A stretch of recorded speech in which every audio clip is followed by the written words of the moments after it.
Welcome to the second episode of Fire and Forget Podcast. I'm your host, Jordan Ryan. As mentioned before, I have my second guest and friend, Joedy, on today. Say what's up, Joedy. What's up, Joedy? So, a little bit about Joedy. He's going to obviously talk about himself a little bit, but like I said, he's an Army veteran. He served, and then he law enforcement for a long time. And then he also a small business owner. So go ahead and get into it. So yeah, we talk about all of that. Yeah. So Joedy, where are you originally from here in Kentucky? I am from Danville, Kentucky. All right, tell me about your family a little bit. All right. So my parents were both police officers. Really? So yes, my mother was the first female police officer at Danville Police Department, and my dad was there as well. They were both retired in about '96. Dad's still working. He's still a detective in Stanford, Kentucky. So he has been there for quite some time. And so that's kind of my family. I'm an only child. My dad had one brother. My mother was an only child. So small family. And that's kind of how I was raised. Okay. And how old are you, Joedy? I am 44. I had to think about that. 44. I had to think about it. Okay. So you were from Little Danville. Correct. Back in the day, definitely Little Danville. Right. And then you graduated Danville High School, Boyle obviously. County High School. Bullet? Okay. Boyle. Boyle. And then what led you to the recruiting process to get you into the Army? The reason why you're here today. So, oh man, you know how recruiters are, man. Yeah. So, again, my parents are cops. So, I'm not really an outdoorsy type, I guess. I never really shot a gun. I remember going to the range with my parents like when I was little, and like that gun just going off was just so loud, and I just never really cared about guns. I mean, so I never really had that. I never was a hunter or anything like that when I was younger. Sure. Yeah, and so I was completely new to all this. I was always interested in my parents' job. I always knew I was going to be a cop. I just did not really act it that way. Yeah. So let's just say I was not the best kid. I was not the best student. I was not going toward that path. I really just, I don't know what I thought. I don't know if I just thought that, it was just going to come to me and I was just going to automatically get it because of family recognition. I don't know what I was thinking. Yeah. But so the military, which I never thought that I'd ever, like that was never a goal of mine. Like I never really thought about it. I did have an uncle who was a Vietnam pilot who I think is completely badass. Like I just think he's like cool shit. Like whenever I was younger, he'd come in with a Corvette, 86 Corvette, red Corvette. He's a pilot, I mean, all kinds of cool stories. So I was interested, but I never really thought I'd ever go into it. So again, I thought I was going to be a cop. 1996, my best friend died in a car crash. He was attending Eastern Kentucky University. Okay. So I just thought magically, even though I was a shit student and not doing anything like I'm when I say crap, I'm talking like less than a 2.0. Like I was not a good student. I was bad. Not something I'm proud of, but you live and learn.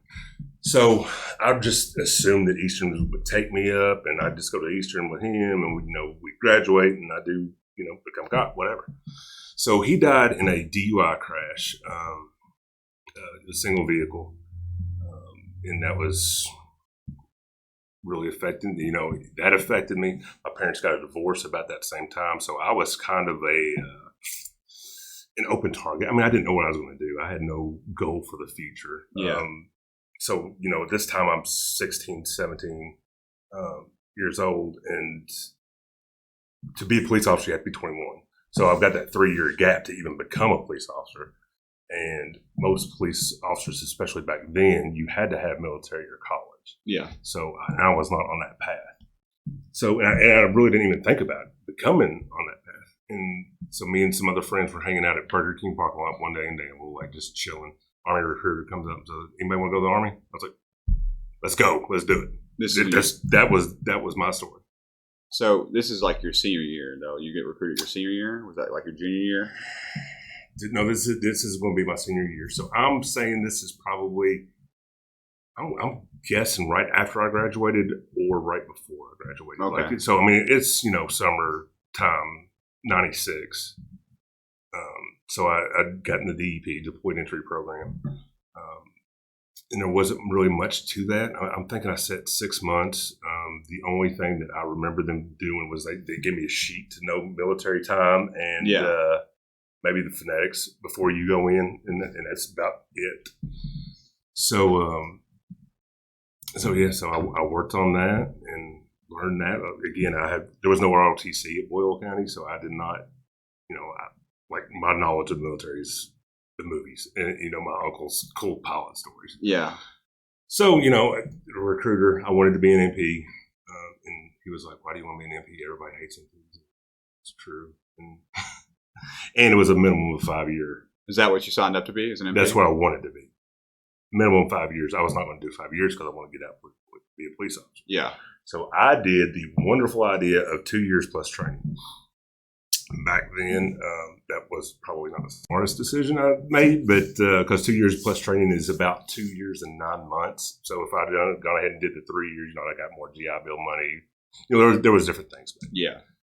But it wasn't the end of the world. So I did 2 years, and I think it's 2 years, 9 months of active duty. I looked at my 214 the other day, but I can't really remember exactly. But anyway, so I go in. Are we getting that far? I'm going in January of 97 is when I'm going in. So I graduate 96, going in January 97, 18 years old. Go to Fort Sill, Oklahoma for basic training. Go in Air Defense Artillery is what I went in. Okay. When I was going. You want to tell everybody what that kind of, the range of that MOS is? Oh, yeah. So 14 Sierra, Air Defense Artillery, it was a badass job. Oh, my God. I mean, we're talking, this was sick. I mean, it was good stuff. So again, like I said, I was a bad student, so I'm sure my levels of what jobs I could have chose were probably slim.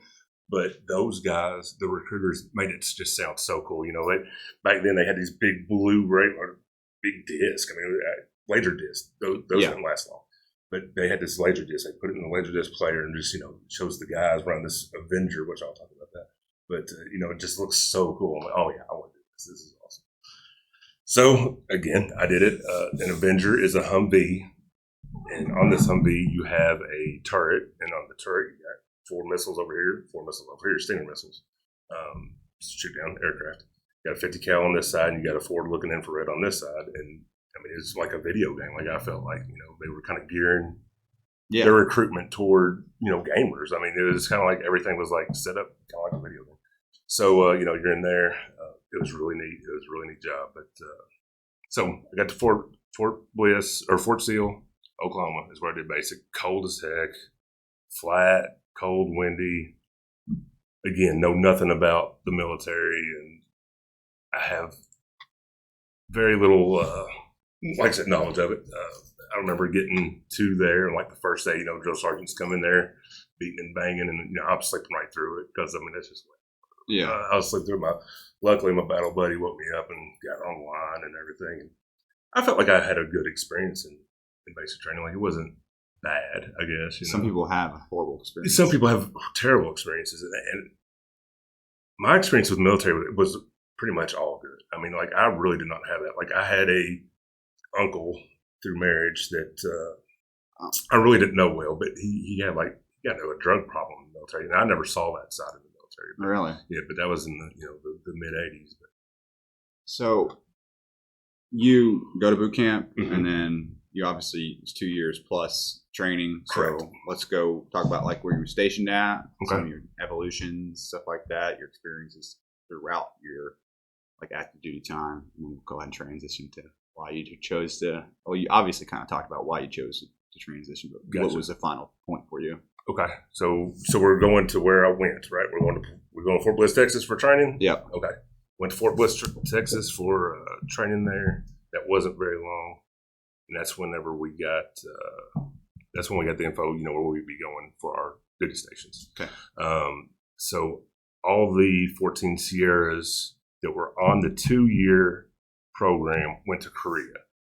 So everybody that had the 3 or 4 year, I think they went to Texas. I think in Fort Hood, but anyway, so I go to Korea. That's where I want to go. So again, it wasn't that big of a deal, but back then we didn't have cell phones, smartphones. So a lot of the guys like your age that I knew in school, which I always think very highly of the ones that go. I think highly of all of y'all that are successful, but even the ones that go to the military. Like I remember there was one young man with the Air Force, and he went to Korea, and he was like documenting everything he did in Korea. I was like, man, that would have been so cool if I was able to do that. Back then, I guess the only thing we really had to do was to get a calling card and call home, and you have to pretty much fight to get that right. Like, yeah, you get a calling card, you go to to the phone, and you'd only have like 20 minutes, I think. Oh yeah, because the line's moving. It's like $20, right? Oh yeah, it was expensive. Big dollars. I don't even know why I was doing it. Like, I mean, don't get me wrong, love my parents, love my family, but I mean, if I would have just thought and enjoyed the experience a little more, it'd probably been a little bit better. But Korea still wasn't bad. I mean, it's known as a hardship tour, but I really my first probably 2-3 weeks, it took me a little while to adjust, I guess, because I'm the kind of young man that needed that kind of discipline and that structure like that. I worked well in the military. That worked for me. What base in Korea were you stationed on? I was at Camp Stanley. Camp Stanley? Yeah. Okay. So just south of the DMZ, not far at all. So I think it's 8 miles or something. We would get to North Korea, would send the balloons over with the propaganda, telling them, about the bad soldiers and stuff. And so that's kind of cool. You'd see the drawings on it. It was kind of neat. Information war. Yeah, I wish I'd have kept some of that stuff, but fortunately I didn't. But Korea was. I mean, it was a very good experience. I wish I would have took it in more, but it worked. Like I said, I mean, I think adapting took me a little while, but I had a good platoon sergeant. He's like, "Hey, man, this is what we need to do," and I mean, all I needed is that one little boost of probably confidence, just to make sure that hey, you can do this and you can be a good soldier, and I felt like I did a very good job. So. Did you ever travel through PACOM, the Pacific Range, training anywhere? Or was this all Korea the entire time? So most everything I did was all Korea. So I was mainly in, like I said, Camp Stanley, small base. We had right near an air unit, so helicopters flying in and out all day. So that's mainly where I was at for that entire year. Okay, all right. Well, so your time comes 2 years, you hard training, being a good soldier, and then you obviously had plans to become a cop. So that's probably what we'll get into next, I guess. Right. How was the transition back to the States and everything, and your end of service and whatnot? So when I came back from Korea, I went to Fort Campbell for a year. Oh, no shit. Oh, yeah. So I got to go to Campbell for a year, which that was amazing. I did like Fort Campbell. I kind of, again, why did I go to Campbell? Because when you come off a hardship tour like that, you can put your request in on where you want to go. I requested Campbell because I want to be close to home. Why I want to be home? I don't know. So I chose Campbell. Got to go to air assault school, which that was really, really cool. Sorry. That was really, really just a good experience. Air assault school was fun. So I got to do all that fun stuff, and then transitioning back into the real world. I mean, it wasn't that difficult. Again, we're not at war at this time. This is 97 to 99. Correct. Yeah. So Saddam is acting a fool. I remember being at Campbell, like, oh my God, we're going to go, and shoot down all their planes. I'm like, wait a minute, they don't have no planes. But I remember being amped up, ready to go. But we never got the call at that time. So go back into the real world. I had a couple different jobs. I worked for my stepfather, doing some stuff in Lebanon, like some construction, nothing major. I went to bartending school. I was a bartender for like 6 months, 8 months, Hey, don't tell them bartenders they're not mixologists. All right? Oh, yeah, there you go. I went to Lexington School of Mixology. There you go. So, I went to that. My dad, make sure he tells me about all that. But yeah, I did go to that. GI Bill covered that stuff, man. So that was kind of cool. So any kind of school I really went to. How was the GI Bill compared to, because this is pre 9/11. Obviously, we have the Montgomery and the post 9/11 bill, which has gone away now recently, by the way. Oh, yeah, they're getting rid of it. Same thing with the National Defense Medals and all that stuff, because they're considering us outside of war now. So right. Yeah, so I was at the Montgomery GI Bill. Okay. and it was gold, man. Like I didn't have any issues with it. Like I said, where I went in with the 2 years plus training, I only got 20,000 versus if I would have gone 3 years, I got 30,000 4 years ago. Yeah. But so I used it for mixology school, and I used it for the police academy. I got to use it for the police academy, which was really cool. So that was a good thing. So you paid to go to college in Lexington at like the police academy? No. Okay. So that's okay. So you had to get hired on. So that was hard back in 2000 because everybody wanted to be a police officer. So like, if you got 2 slots somewhere, you're probably going up against 30 people. So again, if I had not gone to the military, I would not have had that on my resume. So of course, I would not have been as hireable, and I probably wouldn't have been hired. So I do thank the military completely for that. But so I applied at Lebanon, and I think I maybe applied some other places, but Lebanon was the first one to call me. So this is Lebanon Police Department, and so it took them probably 6 months to get through that process. So I get out of the military June, July of '99, and I apply. Lebanon eventually hires me in 2000. So it took a little while, but not too long. But I think March of 2000 is when I started. So let's see. So to get there, so I have this nice construction job. I have this nice bartending job at night. So I'm making pretty good money. But Lebanon Police Department back then was only paying $7.25 an hour. So I mean, we're talking nothing. Like, yeah, I'm making 14 hours in the construction job. I'm making good money in tips at the bartending job, which I cannot do anymore, obviously, because I'm a police officer. So my money got cut hardcore. But again, the Montgomery GI Bill and my chief in Lebanon really helped me out. I mean, he basically the GI Bill was just going to be for training. So they were going to just pay me for the 6 months of the police academy, which was nice. I mean, it's, I'm getting $400 an extra month from the military, for the GI Bill. And so my chief's like, heck, his whole first year is training. Like, it's an FTO process. Like, he could be fired if he does not pass this training. And so I maxed out my GI Bill that whole entire year. So that was kind of neat. Yeah. So that really, and it helped, pay for everything. Because like I said, I was making $7.25 an hour, which is, it was nothing back then. Like, it was, even more today. I think it's still like around that price range for minimum wage, isn't it? Right. So back then, minimum wage was $4.25 an hour. But it was interesting with the GI Bill. Again, the military helped me more than I ever helped the military. So that was very effective, But at the end of the day, I was only making penny. I don't feel like I was making enough. Of course, you don't go into police or even being in the military thinking that you're going to be rich on it. So there's certain benefits that outweigh just your per hour wage. Do you want to talk about like the kind of the first original packages, like your health care and random things, your pension and retirement bills? Because back then it's different from now, obviously. Correct. So. Yes. So when I started in Lebanon, we were under a 20-year plan. So like I could retire in 20 years. It's called the hazardous duty. It was cool. Unfortunately now they just have like a 401k plan. So basically like a police officer has to do pretty much 27 to really max it out. But so they've made several changes. Kentucky has to the retirement system. So I got it in at a good time. So that worked really well. Of course, you get all your insurance and everything. Hazardous duty. I was in at a time where once I retired after 20, then my family would get full insurance for life as well. So me and my wife and my kids will have it until they're 21. But we got full insurance. So it was a very good retirement. So the same thing kind of happens, obviously, in the military. If you retire 20 years, you rate the TRICARE and all the benefits as well. Your family rates it. Your dependents get it, all that stuff. So it's kind of same deal then. Right.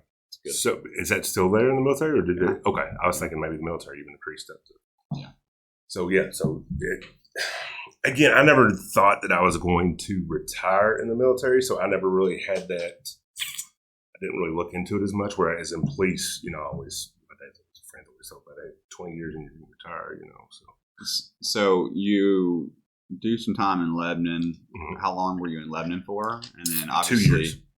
obviously you were coming out of Lebanon. When did you transition? Where'd you transition to? Talk about I also left one huge detail out, but Go ahead. So whenever I got out of the Army, you know, I loved active duty so much. Like I cannot say enough how much I loved active duty. So my dumbass decided to join the National Guard just to stay in and do the weekends. I'm like, man, I can do it on weekends. It'll be fun, blah, blah, blah. Not as a beat cop. Right, not as a big cop. And so now here I am in Lebanon. You know, I've got this older officer taking me under his wing. You know, he was like, let me do narcotic stuff, and all that stuff is on the weekends, you know, and now I've got to go to freaking drill and look at a Connex and move stuff from there to move it back, and just to have the first sergeant Billy like, hey Billy, you know, I mean, this is like, it's just a complete different world. I mean, National Guard active duty pre 9/11 was, I've never seen that. Like it was culture shock. Like I really, What was their main? What did you guys mainly do? Just like I don't know. I still don't know. I don't know.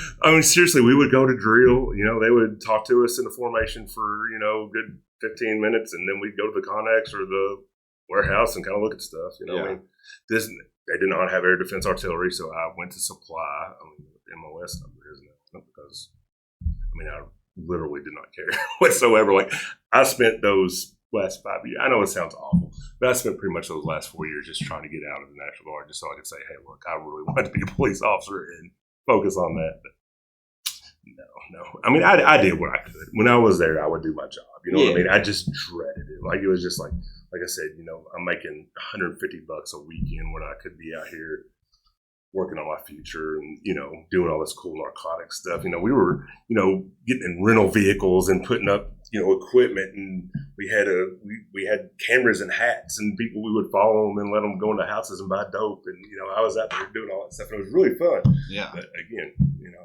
it was limited because I had, you know, you know, you just can't stop doing those kind of things because you got to go to drill. So somebody had to do it, and it wasn't me. I got passed on quickly, and I feel like it was because of that. Obligations. Yeah. That's a good word for it. Yeah, obligations to the guard, which I mean, I signed up for it, so I mean, it is what it is. Well, you thought you were going to be able to. Right. I just didn't know. I really just didn't think it through. And, you know, I was young. Like I said, I wasn't. I really didn't think about it. But, and of course, I mean, who knew if I was going to be a police officer? Because it was very hard. Which I would like to note that I think that a lot of.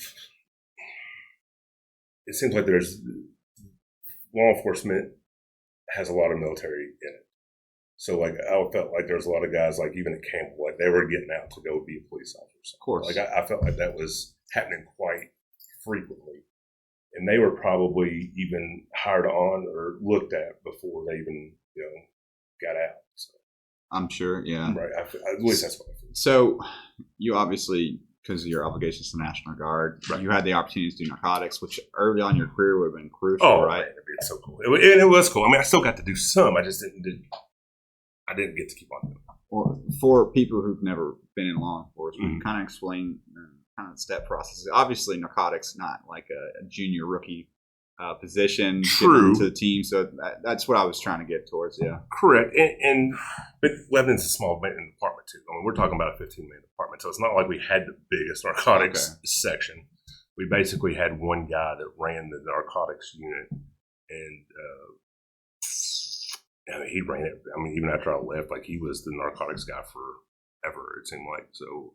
He kind of always carried it. So I don't know if it would have ever progressed there, but I think I would have got more training in it, maybe where I would have been able to take off with it or even learn more from it. But, you know, I still got to do some cool stuff early on that, you know, I wasn't really, like I got to go down to a conference in Nashville.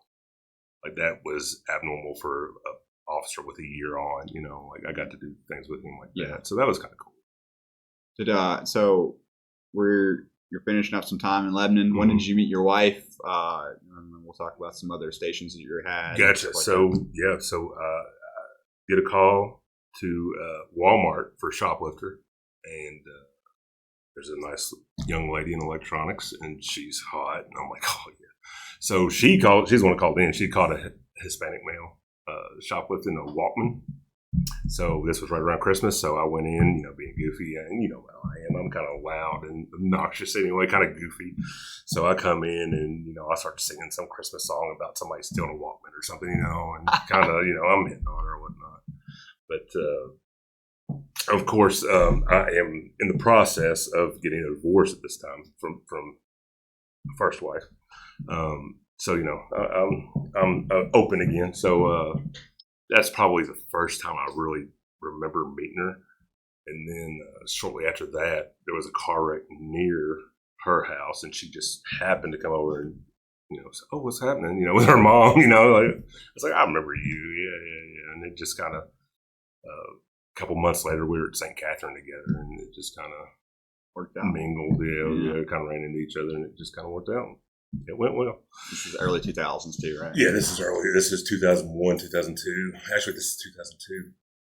And so, end of 2001.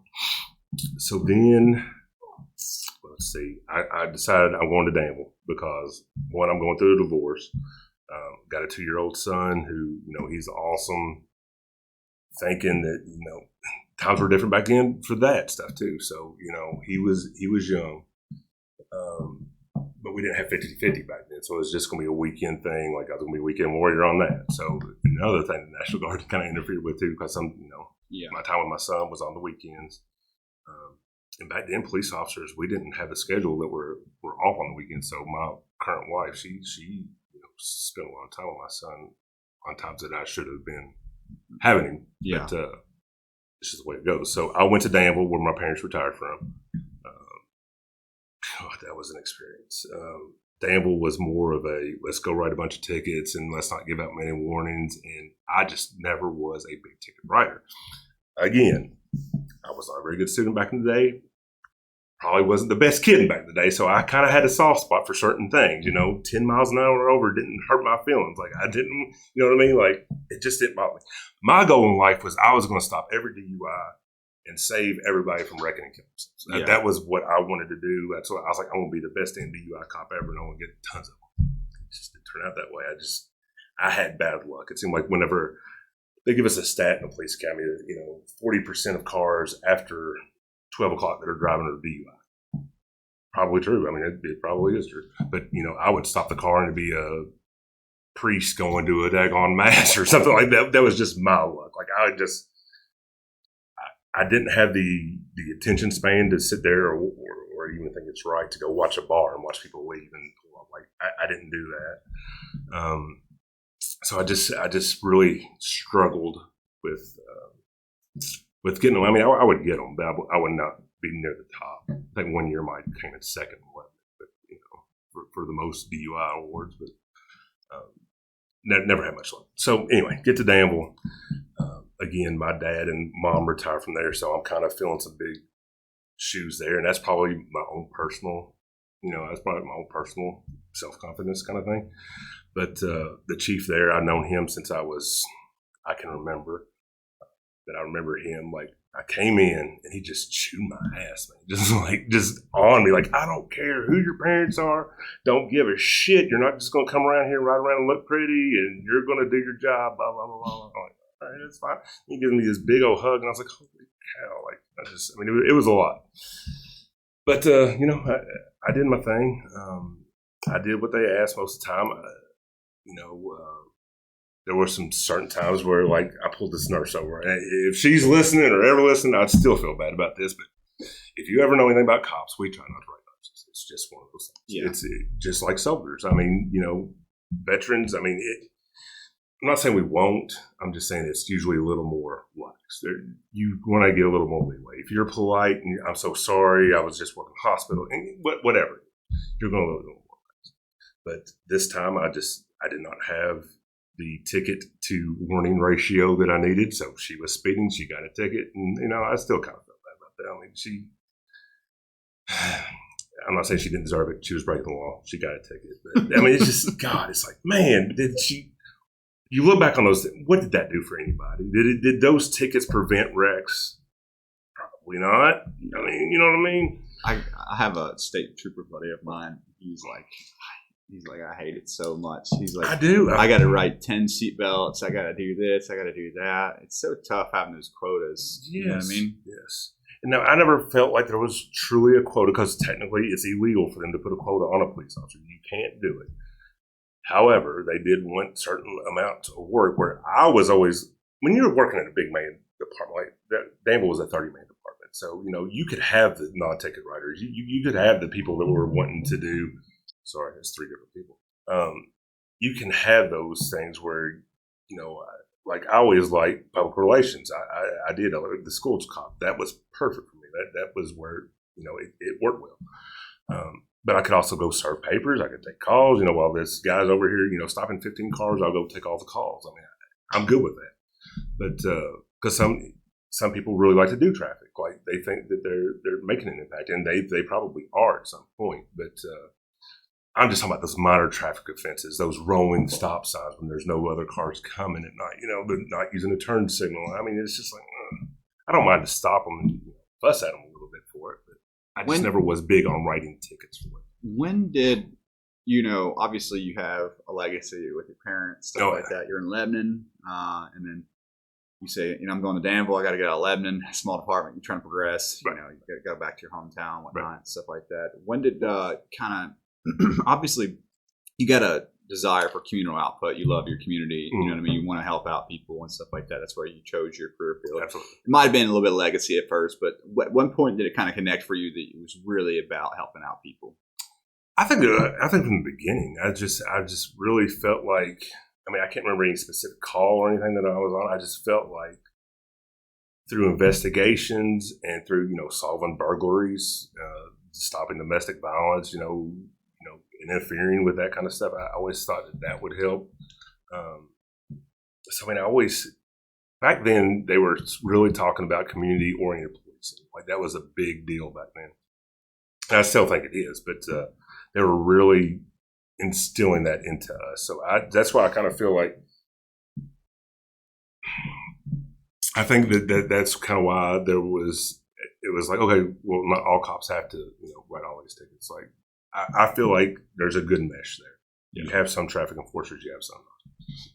So, you know what I mean? So, like, I just feel like that was just where my go-to was going to be. Like, I've got pictures early on, of me giving tours to groups of people coming through to the police department. I did stuff like that well. I investigated well. I liked enforcing laws, but not necessarily laws that I agreed with. I don't want to say that, but like drug laws, again, domestic violence laws, burglaries, robberies. I like doing all that stuff. I like doing detective work. Yeah. So even the canine job, like I would have really liked to have done that. So when I got to Danville, like you said, I had shoes to fill. I put in for freaking everything that I could. If there was a job, canine opening, I was taking it. Sergeant, I was putting in for it. Detective, I was putting in for it. You know what I mean? Like I wanted to be able to focus on that, and I wasn't getting it, which is fine. I was 4 years on the department. You know what I mean? Like I didn't really have that experience. Heck, in Lebanon, with 2 years on, I was ready to be the sergeant of the ship. I was ready to freaking go. Let's lead and let's go ahead and rock. Solve the world's problems. Well, people who I don't know law enforcement very well and stuff like that, can you explain how the promotions and different job opportunities departments have and how you apply for them and whatnot? Each department has some different jobs. Lebanon, you could be a sergeant. There wasn't really other much. Sergeant and captain. So that was pretty much all they had. They did have a canine officer, but that went to the narcotics guy. So there wasn't really many jobs that you could have there. You could be a shift leader per se, and it really didn't pay anything or do anything different. But so it was a small department, 3 sergeants, day shift, mid watch, and night watch.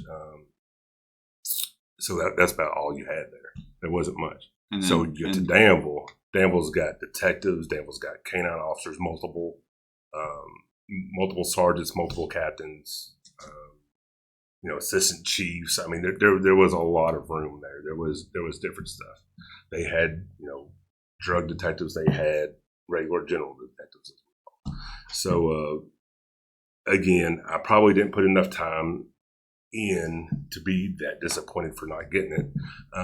They did say, okay, we'll give you K-9, but you got to go to school at this time frame. And I'd already put in for vacation for this time frame because my dad was getting married and we were going on a cruise. So I was like, you son, I see what you're doing. That's cool. That's cool.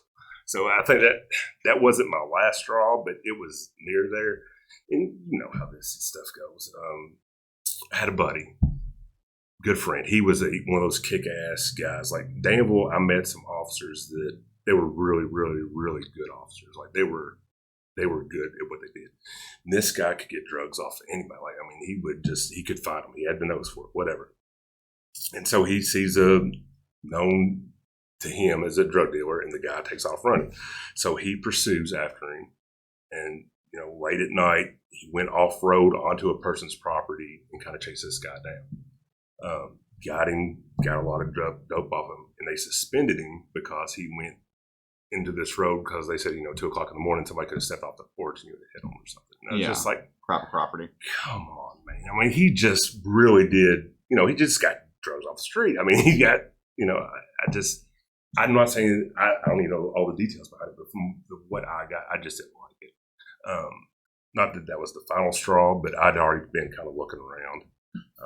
A buddy that was in Nelson County Sheriff's Office, he had just been hired on. I worked with him in Lebanon, and he kind of gave me the heads up that, hey, we're getting rid of 6 guys, and they're hiring.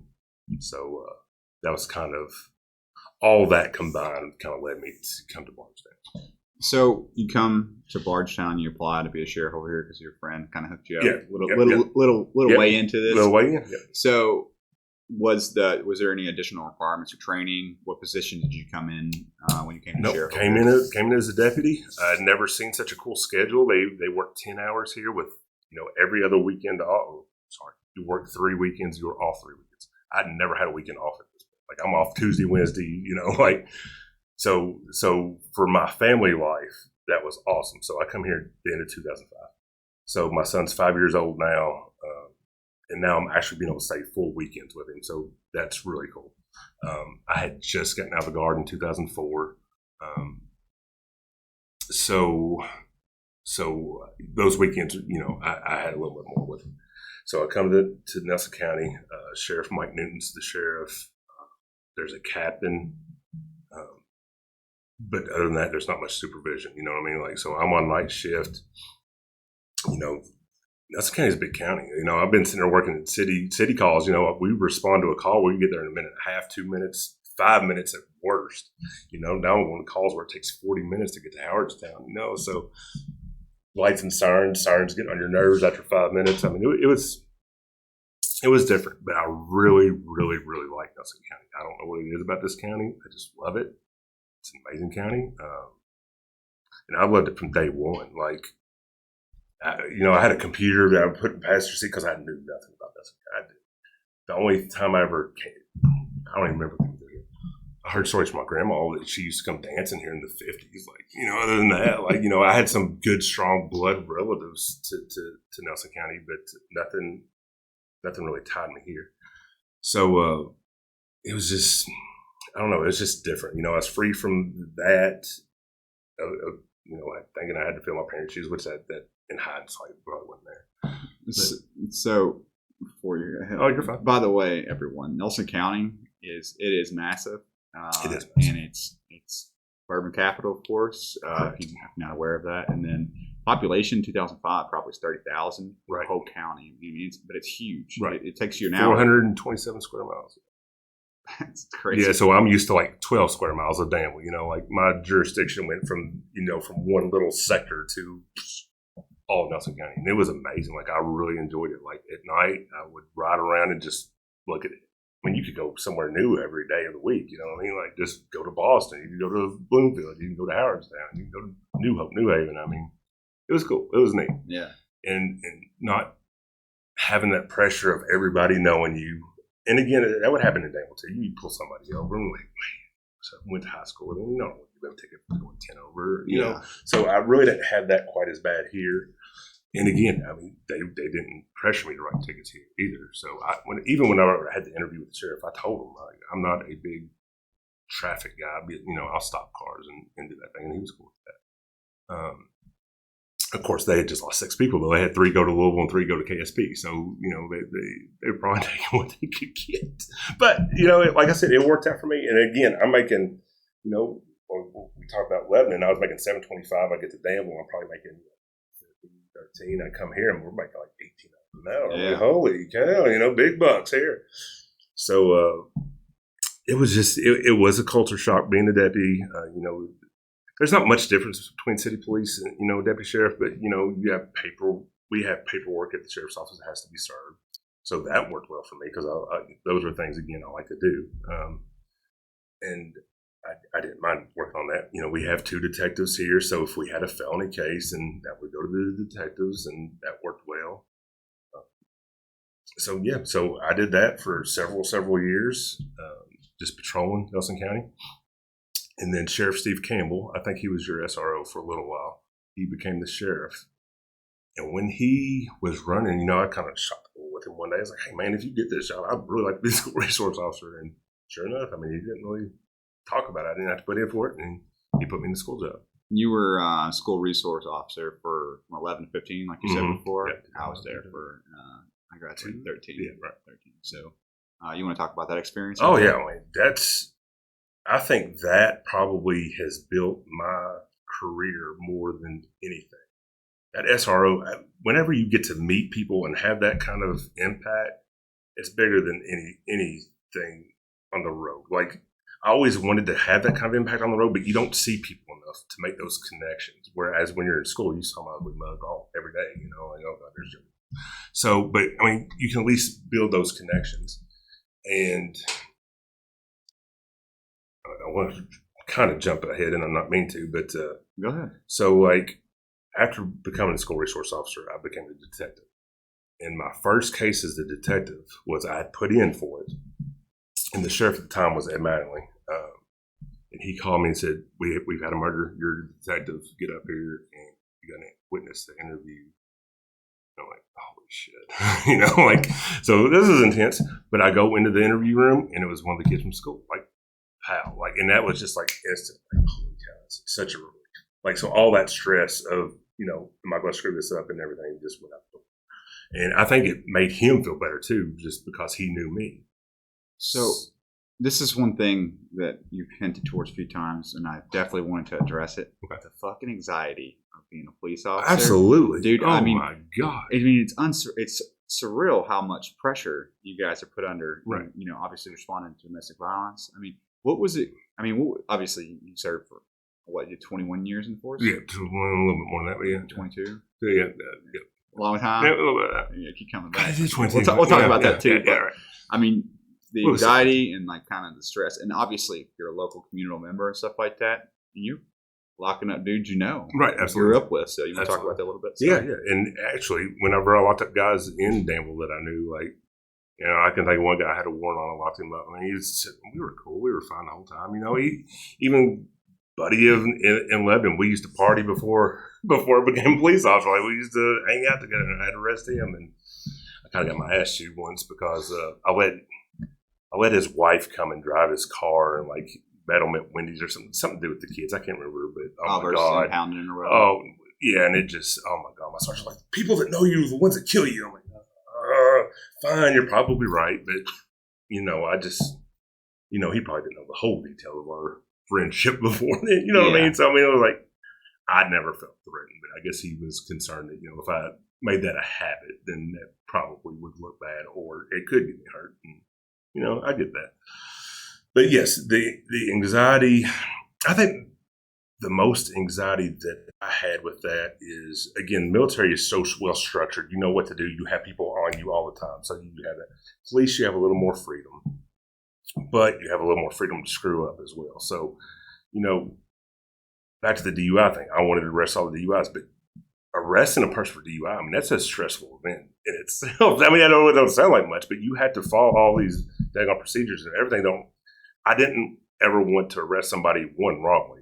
I never wanted to charge somebody with a crime they did, because that would have probably, if I ever felt like I did that would have probably been really hard on me. I don't ever feel like I've done that. But, no. You know what I mean? Yeah. But I think if I ever put somebody in jail that did not deserve to be, which they all say that, if they truly didn't, I think that would have been really, really bad. But so DUIs, I mean, there's just so many things you got to do, and you've got these time frames to do them. So you got to make sure everything's really specific, or it can get tossed, and you don't want that either. So I mean, you want to have a good case for the attorneys and whatnot. Yeah. So it was really, I mean, that there's some headache in that. But I don't know where we're at on that. Now we were talking. I jumped you back and forth. I was going to talk about that kind of like emotionality. We can talk about more anxiety-ridden stuff. Yeah, no, I just wanted to kind of people never been in the military and never been in law enforcement. First responder positions and stuff like that. Don't know how difficult some of the situations can be that you get put in, and like you're just a normal person too. Right. You know what I mean? Absolutely. So, but you were at talking about school resource officer, and then you were also talking about your first murder cases as a detective. Yes. Sorry, go ahead. Correct.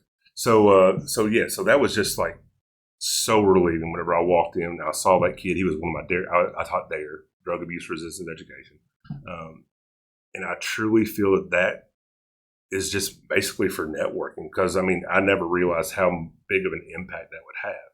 So again, and that's kind of why I got in real estate. I was like, holy cow, I know everybody in this freaking county in this 4-year period. I can get in real estate, and then heck, if 3% of these kids come to me, I mean, I'll be golden. You know what I mean? Like I'll be in good shape. But yeah, sure enough, like I said, I opened the door up. I see this kid. I know this kid well.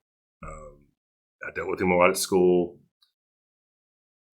He probably wasn't the best of kids, but we always respected each other. Like, I mean, I had to lock him up before, but I mean, we still had that mutual respect. Like, yeah, I mean, I've always been that kind of guy. Like, if I arrest you for something, I'll buy you a cup of coffee tomorrow and we talk about it. I don't, I was never that hardcore. I'm not going to hold grudges. I mean, so anyway, open the door, see this kid, and it just makes this case go so much easier. And like, he felt better, I felt better. It went smoothly.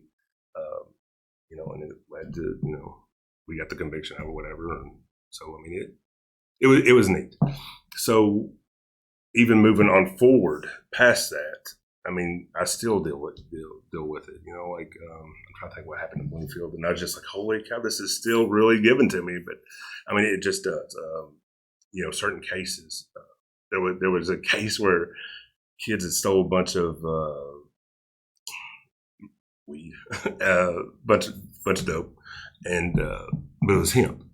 So I guess they were same guy. Yeah. So it was different, but I feel like they were taking this hemp and trying to mix it in with the real weed. But anyway, so I come in the interview room with this kid. I'm a detective at the time, and he's like, "Joedy, I don't know what they're talking about. I don't even know." And all I just looked at him. I said, "Come on, man. All right, man, I did it." I mean, that's all. I mean, it was just freaking awesome. And I mean, so of course, I really give the other detectives crap. I was like, look how good I can get a damn confession. I'm sitting here. I didn't even have to say a word to this kid, and he's freaking admitting to it. He's like, Joedy, I wasn't even there. Okay, I was there. I mean, it was perfect. Like, oh man, I recorded it. Like, I had it on my phone. Like, it was beautiful. So, I mean, it was just like things like that. I mean, it was just because again, I was in that school all the time. They saw me all the time. And most of the time, unfortunately, it was the kids who were acting up saw me more than other ones. But I still had a good relationship. So that's why that kid broke down so easy. But that's what I always go to. I thought that was kind of funny. But didn't have to say a word. So you leave there, you apply, you test out to be a detective, right? Obviously, correct. Right. So let's talk about some of the detective work, and then around this time period, you started signal. Choking. So you start your realty company. Let's get into it then. Okay. So 2011 to 2015, I'm in school with you guys. It was a really good gig. I'm still teaching DARE. All that. I started DARE like in 2007, 2008. My mom was a DARE officer too, so that's not really why I wanted to do that. The sheriff kind of just asked me to do it, and I did. But that was a cool experience. Again, like I said, get network, meet the young people, and it was a really cool experience. So 2011, 2015, of course, we can talk about Jason Ellis in 2013 because that happened in your senior year, which Jason Ellis was a very good friend of mine. He was a police officer, got ambushed on the 34-mile marker. There's still TV shows there. They just did a TV show about him a couple of days ago. I don't know if you saw it. Yeah. So I watched that. He was a good family friend. We coached our kids baseball together and all that stuff. So So we had all that going in that time frame. But that was happened right at your graduation, right? Yeah. Because I remember 2013. What it happened May 25th. Yeah, it was May, right? Mm-hmm, May 25th. Yeah, we did graduate on 17th, I think is what it was. And then I booted out like 17 days later, 23 days later after graduation. I don't forget, something like that. But, right. And then I was in the boot camp. But yeah, it happened like really close to like it was just wild. And going to Paris Island. Right. That was a terrible situation, but we're coming up on 10 years on that. So, obviously, that's still an open case. So correct. Hey, and I mean, I hate to be like this on our podcast, but if you know something, fucking say something. Please do. God, that's just awful. I feel like one day it will get solved, but I mean, it's going to take somebody saying something. Yeah. The more you watch that stuff, and it was just awful. But so that happened in 2013. 2015, I knew the sheriff's election was coming up. Okay. So 2014, you got the sheriff leaving, new sheriff's coming in January 2015. The new sheriff didn't hide it. He was going to take me out of school because he wanted more manpower, which I just kind of threw a fit about it. I was a little butthurt. I ain't gonna lie. I was a little butthurt. I really liked the school. I really liked it. Yeah. Some people say it's because I didn't have to do much. That's debatable, but it was a very good job. I really enjoyed it. Again, those 4 years probably impacted me more than any other of my 18 years. I can tell a story. I love it. Oh my god, 2012. I think my junior year, going into the senior year. We were in the cafeteria and the taser story. Oh my god! I knew it was coming. I was sitting on the table and Joey's like, "I never had to use a taser on anybody." Sure enough. So you were in ROTC. Were you in ROTC? No, you weren't. Okay. I wasn't in ROTC, okay. But go ahead. That's a funny story. No, go ahead and tell your side of it. I'll tell my side. So fight breaks out. It's clearly one-sided. One of the guys working him pretty good. He could have got off of him. Joedy pulls taser out, lays into him. It was great. He comes back over. I said, "Well, Joedy, you got to use your taser finally." He said, "Not how I wanted to use it." Oh my god, it was so awful, man. Oh, and I blame that on. I think because we were just talking about it. I was literally on ROTC table, but maybe I was talking to two different tables. I was like, man, I've always had the gift of gab. I remember saying that. I've always had the gift of gab. I've never had to tase anybody. And what's so funny is I saw that one student who was in the fight standing over there, and he was one of those kids that I had to watch, and I could tell he was a bad man. Like, I was like, something's wrong with him. And so I kind of started sending baseball signals, like just messing around with him, trying to make him smile, make him laugh. And so he's kind of like, well, the other kid, I'm talking to the table, and then all of a sudden, fights on. These boys weren't real bullies. I mean, they were bigger kids. I mean, football players, right? So my first thought is to grab one, and I'm like, no, because what's the first thing you do? Whenever you grab one, the other one gets free shots in, and that always pisses me. That's not fair. So I go taser. Okay, so and this took seconds. But this is all going through my head. Oh yeah, and so everybody says I tased the wrong kid. So on person A, all I had was his head to his chest because he was in a headlock, wearing his head out, like you said. On the other kid, I had nothing but back. I mean, it's straight on back. And it was a perfect clear shot, which one problem is, but that's a different story. So hit him, and everybody said, "Oh, you tased the wrong one. He was getting his ass kicked." Like, well, I couldn't help it. Like, I couldn't tase him in the face. So I tased the kid in the back, and the fight stopped immediately. He didn't get no more shots because the other kid was like, "Oh, I'm out." So he got off of him, and the one kid had one taser in his back. You look back on those things. Could I have done it better? Maybe. Was it the right thing? Maybe, maybe not. But it stopped the fight. So nobody else got hurt out of it. I don't stop the interview. We had to talk about that one. That's a funny one. No doubt. That was funny. I forgot you were in there. Yeah, that makes sense. Yeah, that was my first tasing. Yeah. Now, were you happen to be in there when the current sheriff now, he came to visit me one day, and I had a call to Kelly Woods' room, the teacher. Mm-hmm. And I go down there, and there was a kid in there. He was acting a fool. And So Raymond was like, come on, blah, blah, blah, come out. And well, Raymond's Hispanic, and the kids started mocking him kind of like in a fake Hispanic voice and started mocking Raymond. So we go to walk him out. He starts fighting. So Raymond's chasing him, tasing him. So, so we've got this kid out. Raymond's on top of him. Kid's falling over me. We get him down. And there's a tour of 8th graders coming through the day because they're coming to high school. They're getting their orientation coming in. And I'm like, you all go that way. Yes, this kid's like yelling because he's getting tased. Like, it was, wow. Only 2 situations I recall ever tasing anything in the school. But yeah, it's not like we were tasing crazy or anything. Yeah. But oh my God, yeah, that was the 2 incidents where a taser happened. But yeah, I remember those kids, man, just looking up on their eyes and they're like, oh my God, this is the worst time ever. But yeah, it happened. I'm sure some upset parents out there. Oh my gosh, that one, I did feel bad. He was like, why did you tase him? Like, is that a special voltage for a kid? I'm like, no, and they just make it one size fits all with the taser. So not really much I could do with that. All right. So let's see. All right. So okay. Yeah, go ahead. Sorry. Oh, you're all good. So 15. I know I'm coming out. I really don't want to come out of the school, but it is what it is. I suck it up. Going back to patrol. So I was high enough on the seniority list at this time where I can pick day shift, which is cool. So I picked up day shift with my buddy who got me here. He was the sergeant. So I come in, worked for him for 6 months on patrol. So that was my first, taste of patrol for, 4 years. So that was interesting, but it worked out really well. But the detective slot opened up it was probably October. I put in for it, and of course they take everything for a while. But like I said, he called me December 1st of that year of 15 and said that I had made detective, and that's when I worked that case. And worked out well.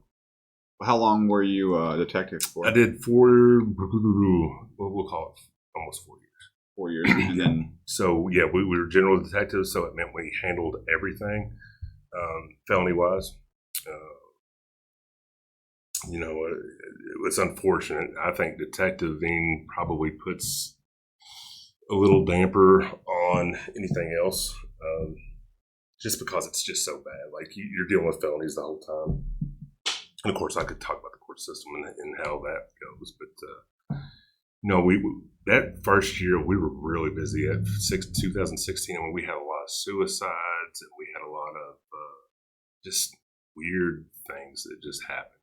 Now, my last year as a detective, me and Jamie Ferry were detectives 2018. I don't think we did hardly a damn. It was pretty bad. Like we did not. I mean, it was a slow year, and we weren't very proactive. We were more reactive. Like we would get the cases. It's kind of hard to be proactive in that kind of thing. But we did what we could. And then in 2019, Raymond Pinarello won the election, and he made me the chief deputy. So then that last 2 years, I was chief deputy, which is basically like an admin spot. I was number 2. So, I would do things, payroll, I would do the grants, I would handle, those type of things. And then Veterans Day, or right before Veterans Day, that's always a big day for me. Like I always try to do things on Veterans Day. So I told Raymond in October, I was like, hey man, I'm out. I'm tired of it. I want to focus on real estate. I had not started Signal 1 yet. So I told him I was out. He's like, all right. And I knew once you tell Raymond you're done, he's going to make sure no take backs. You know what I mean? Like, I know it's going to be done. So set the retirement for November the 11th was the day that I retired. And of course, this is during COVID. So my kids were not in school at the time. So my kids are at home. My wife is having to go to work in New Haven. She works at the school. And so I was just like, man, it would just fit our schedule better. I'd just go on, get out, draw the retirement, and it would work. So I left Veterans Day, got a nice video on YouTube on it. WLAX or one of the big TV stations came down, did a big old thing on my TV. They were like, we're so tired of COVID stuff. Just let us come down and do your retirement. So they did, and it was awesome. It was a really cool experience. Yeah. So I retired November 11th, and I used my sick time and my vacation time all the way up until the end of February. So my official retirement date was March 1st of 2021. So technically I was still working those 3 months. And during those 3 months, I worked on real estate. I got my broker's license, and I started Signal One Realty, which Signal One means home in radio talk. So when you're on the radio and you say, I'm going to be at my Signal One, it means you're at home. So that's kind of where the tie. Yeah, a little military law enforcement tongue right there. A little dialect. Yeah. Some people get it, some people don't. Like even cops, like, Signal One. Oh, but so that kind of worked out well. But I still wasn't. I started that. And real estate's kind of hard. I mean, you're not going to just sell like 50 houses a year. You're going to make some stuff. So, when did you buy the property? When did everything actually start? Right. You were doing real estate before that, right? Correct. Yeah. For how long, and kind of break that down for people. So I started doing real estate. I want to say it was 2017. It was while I was a detective. I got my license, and again, like I said, I just felt like I had networked so well, since 2007, teaching DARE all the way up, even as a detective, because you met, a lot of people doing detective work. So I was like, I've networked so well. I've done a lot of community events, shop with a cop. I was always doing those kind of things. Anything I could, I was working in the cinemas. You know what I mean? Like dealing with all those people. So I felt like I was doing a good job. So that's kind of why I got into the real estate game. So, like I said, retire in March, and then the job in Bloomfield pops up, the chief of police job, one-man department. So it's not like chief of police, but you're a one-man department, you're the chief. So that job pops up, and good job. I couldn't pass it up. I hated it because the reason why I opened up was because of COVID. The previous chief had passed away from COVID. Great guy, Scott Dennis. I'd worked with him at the sheriff's office. He was a good dude. And talking about opposite, man, he was a ticket writing son of a gun. My God, he would write tickets to anybody and everybody. So, he was a good traffic enforcer. So I got there, it started in April, worked on some things, and then I just happened to notice that this building here was for sale, and got into some negotiations and got it at a good price. And then that was the next year. I was actually there for a year. I apologize. And I got it this year. This is the first year we were actually in here. 2022. Yeah, 2022. So I got it in April 2022. So I'd been there. So, I was focused on Signal One, but yet I was, I decided to go do my 40 hours in Bloomfield just because it's kind of like a pacifier. I was scared to not have it. It was my security blanket. That money was there. I was making decent money at Bloomfield, so there was really no pressure to have to sell or anything. Of course. I wasn't under that pressure. So, but once I got this building, I was like, man, I really think that this is the time to start jumping ship. So I started kind of trying to plan it out on how I was going to do it. Okay. So I got the building, and like I said, it just kind of worked on things, and it came to fruition and worked out. Now, with that said, I also, again, the policing being my security blanket, I was like, what else can I do to make money just in case the housing market fails? Because, we're at the point my pension's not going to cover my lifestyle. It's good money that I'll get every year till I die, or every month till I die, but it's not great. Yeah. It's not great. It could get you by, but I want more than that. I want to travel. I want to do cool things, So I was like, I'm getting the insurance. So I started doing insurance classes. And so now I can sell insurance and, help supplement just in case. Do you have to be licensed for that? Yeah. Okay. So, I had to get my real estate license. I sell Progressive. It's cool. I'm going to try to get a couple more companies on. But, it's neat. So I kind of got those two things going. My wife, she's the office manager, so she helps out too and makes it a little easier for me. We've got 4 realtors. 2 of them has called since we've been doing this, but so it's all good. So how can people reach you guys? I'm going to post his socials and stuff like that, but I'll let him go ahead and give it to you guys. Definitely on Facebook. Facebook is easy. Signal One Realty, signal1realty.com. Call my phone number 502-827-4863. There you go. So it's cool. It's good times. Okay. Well, we're here now, started from birth on through.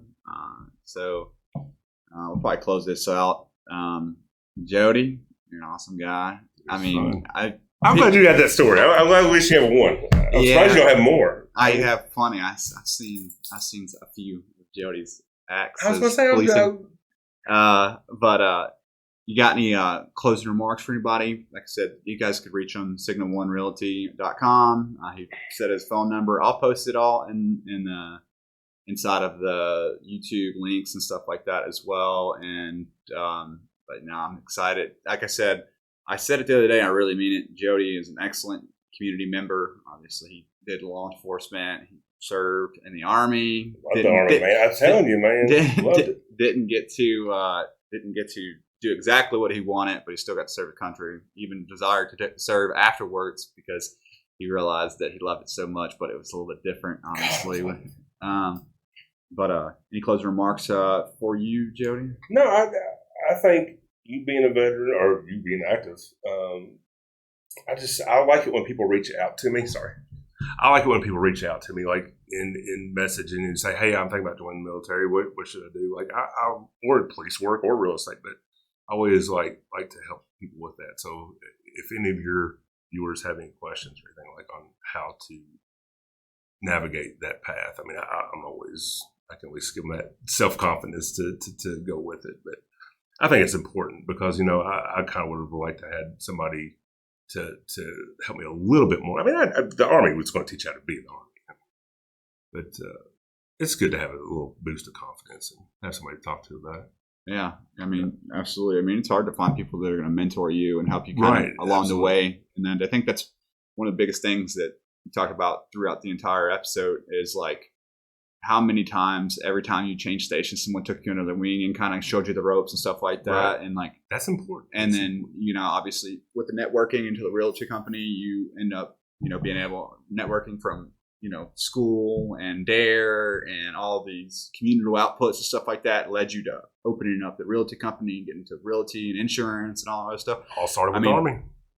The whole point of the podcast is like, I want to let people know, like, you transition, it doesn't end there. You got to carry those networks forward. You got to continue to progress yourself and live in your community and be a part of your community. You're going to be the most successful version of yourself if you do that. And I mean, Joedy is a prime example of if you invest into the community, you live in the community. It doesn't have to be because the law enforcement, first responder work, or anything like that. You could just be a small business owner. You could be a local laborer. It doesn't matter. As long as you're a part of your community, you're going to be more successful. You're going to have longer life successes. So I'll let I would like to add on to that. Just me and my wife were talking about, the kids that are less fortunate, they can like break a cycle just by going to the military. I mean, really, that's not something that costs you money to go to. Like the military, once you go there, I mean, now you've got, education at you. You don't even need that. You got the resume. Like I said, I mean, it was the Army that got me the job. So I just feel like, that's something that a lot of people can do to even break the cycle where, you're having hardships at home, or if you don't know what you're going to do with your life, heck, go serve your country for 3 or 4 years and, get those experiences. I mean, it's big to me. I think you can do a lot with it. No, I mean, I absolutely agree. I mean, that's the whole point of this podcast is to come on here and share stories and network for veterans and, show what it is to be a part of the community, veteran community, your local community, continue to serve in your own capacities. I mean, that's what I'm trying to do myself. Right. So, well, everyone, if you are living in Kentucky, Joedy will sell you a house. He'll give you some insurance. Right. If you are looking for somebody to, for a little bit of advice on how to transition to law enforcement in the state of Kentucky, what you need to do, what to study and how to progress yourself and prep yourself for that kind of career field. He's a great guy to reach out to. Lives in Bardstown, Kentucky. If you need to come see him in person in the future, like I said, Army veteran, 2 years plus some training time. Thank you for tuning into the Fire and Forget podcast. Make sure that you guys follow, subscribe, check out Joedy's pages. He's an awesome dude, and you're awesome, man. I'm so proud of you. By the way, I just want to say that too. I'm so proud of you. I remember whenever I first saw you in that Marine uniform. Man, that's freaking awesome. awesome. You go, boy. Like I said, I'm proud of all you guys that go to serve the country and ones that do well. So. Yeah. And that's it. We'll catch you next time.